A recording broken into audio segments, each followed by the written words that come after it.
Hola, muy buen día para todos. En la clase hoy vamos a hablar de las identidades, pero primero revisemos a los filósofos griegos en la antigüedad.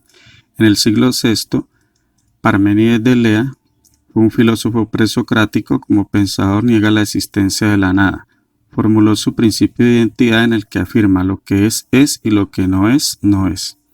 Ahora miremos al pensador Aristóteles en el siglo IV a.C.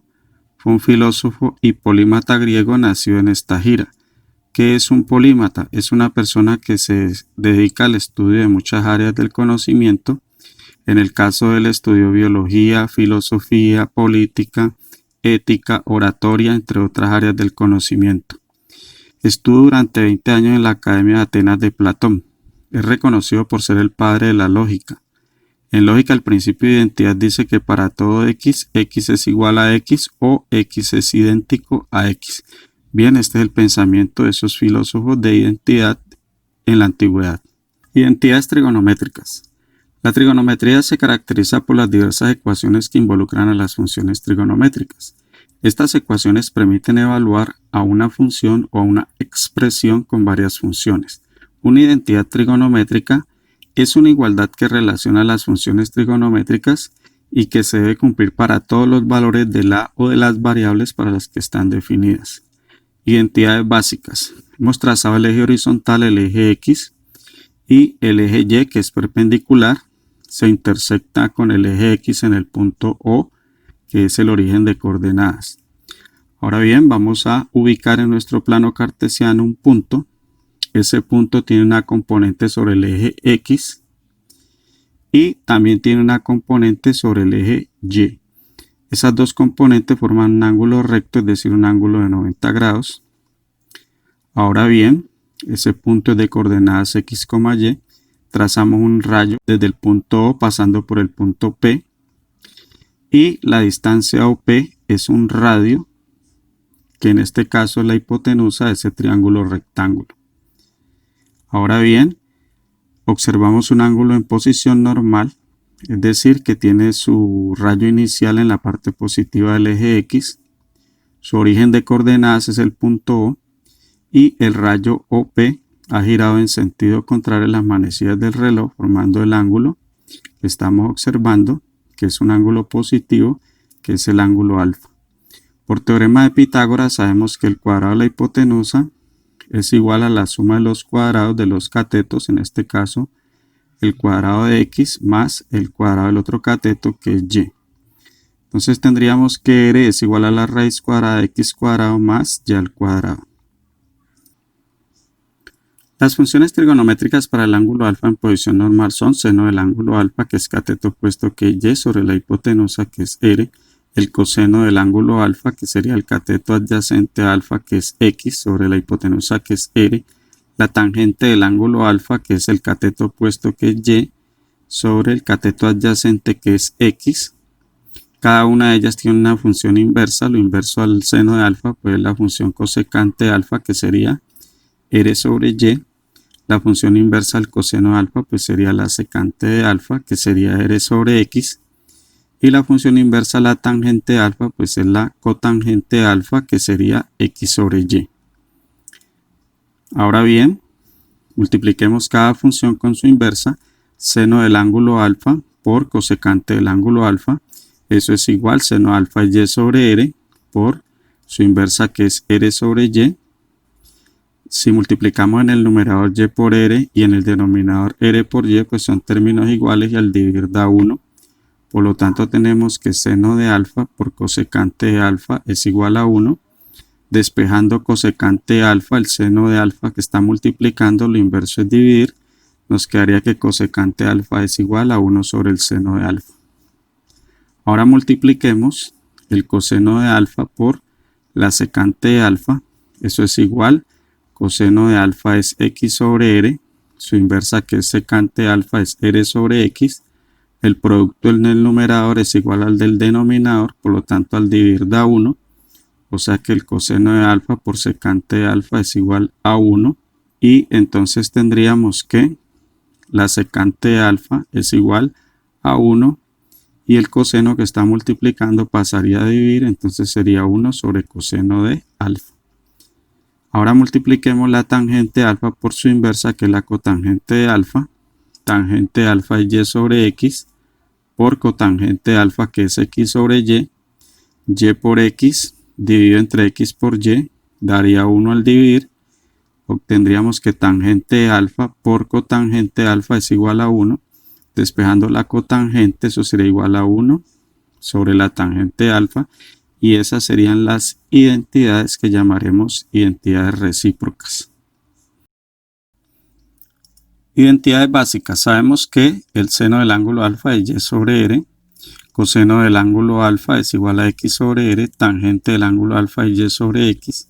Y cotangente del ángulo alfa es x sobre y. Ahora dividamos la función seno entre la función coseno. Seno de alfa es y sobre r. Y eso lo vamos a dividir entre el coseno de alfa, que es x sobre r. Ahora resolvamos ese producto de extremos, y por r que van al numerador y x por r que van al denominador. Simplificamos r en el numerador y en el denominador. Nos quedaría que seno de alfa dividido coseno de alfa es y sobre x. Y observemos quién es y sobre x. Vemos que eso es tangente de alfa, por lo tanto seno de alfa dividido coseno de alfa nos da la tangente de alfa. En forma similar, ahora dividamos la función coseno entre la función seno. Coseno de alfa es x sobre r. Y esa expresión la vamos a dividir entre el seno de alfa, que es y sobre r. Resolvemos ahora entonces los extremos en la multiplicación, x por r que van al numerador, y por r que van al denominador. Simplificamos el radio. Nos queda que coseno de alfa dividido seno de alfa es igual. Observando, eso nos daría la cotangente de alfa. Identidades pitagóricas. Por teorema de Pitágoras sabemos que y al cuadrado más y al cuadrado. Ahora dividamos esa expresión toda entre r al cuadrado. Es decir, cada término se divide entre r al cuadrado. Observamos que y al cuadrado dividido r al cuadrado, pues se pueden elevar ambos al cuadrado más x sobre r, ambos al cuadrado, y r cuadrado dividido entre r al cuadrado, pues daría 1. Pero ¿quién es y sobre r? Observemos que es el seno de alfa. Entonces quedaría seno de alfa al cuadrado más, ¿quién es x sobre r? Es el coseno, que quedaría al cuadrado, y eso es igual a 1, por lo tanto seno cuadrado de alfa más coseno al cuadrado de alfa sería igual a 1. Tomemos la identidad seno cuadrado de alfa más coseno cuadrado de alfa igual a 1 y dividámosla toda entre el seno al cuadrado de alfa. Entonces tendríamos seno al cuadrado de alfa dividido entre seno al cuadrado de alfa, quedaría 1, más coseno al cuadrado de alfa dividido seno al cuadrado de alfa, pues coseno sobre seno es cotangente, nos quedaría cotangente al cuadrado, y 1 sobre seno de alfa es la cosecante, pero como está al cuadrado sería cosecante al cuadrado. Entonces tendríamos que 1 más cotangente al cuadrado es igual a cosecante al cuadrado. En forma similar podríamos dividir esa expresión entre coseno al cuadrado y obtendríamos la expresión pitagórica, que sería tangente al cuadrado de alfa más 1 igual a secante al cuadrado de alfa.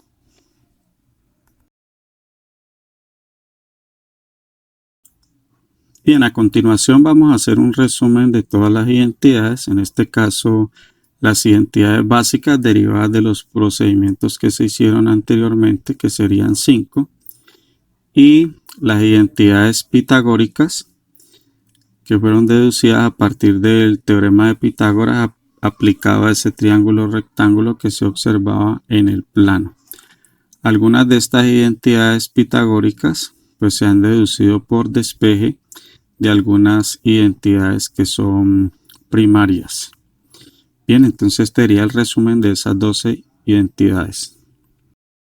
Demostración de identidades en las que pueden ser usadas las identidades básicas. Recomendaciones. Primero, inicia el procedimiento por el lado de la ecuación que se observe más largo, más complicado, aunque se puedan desarrollar ambos lados simultáneamente. 2. Si es posible, sustituya haciendo uso de las funciones seno y coseno. 3. Demostrar una identidad es verificar que hay una igualdad. Miremos el ejemplo 1. Probar la identidad cosecante alfa por tangente alfa igual a secante de alfa. En la expresión 1, en el resumen de las identidades, tenemos que cosecante de alfa es 1 dividido seno de alfa. Por lo tanto, sustituimos ahí donde está coseno de alfa, que sería 1 dividido seno de alfa. En la expresión 4, en el resumen de las identidades, tangente de alfa es seno de alfa dividido coseno de alfa. Entonces sustituimos la tangente entre seno de alfa dividido coseno de alfa. Ahora multiplicamos en el numerador 1 por seno y multiplicamos en el denominador seno de alfa por coseno de alfa. Simplificamos el seno de alfa en el numerador y en el denominador, es un producto. Dividimos 1 entre coseno de alfa, que es lo que nos quedó. Y por la expresión 2, en el resumen de las identidades, tenemos que secante de alfa es 1 dividido coseno de alfa y hemos demostrado esa identidad. Ahora bien, vamos a ver otro ejemplo. Sería el ejemplo 2. Probar la identidad. Seno de alfa por cotangente de alfa por secante de alfa debe ser igual a 1. Vamos a partir del lado izquierdo, que es el lado más largo. Cotangente de alfa en la expresión 5, el resumen de las identidades, coseno de alfa dividido seno de alfa. Entonces sustituimos. Nos quedaría seno de alfa por cotangente de alfa, que es coseno de alfa dividido seno de alfa.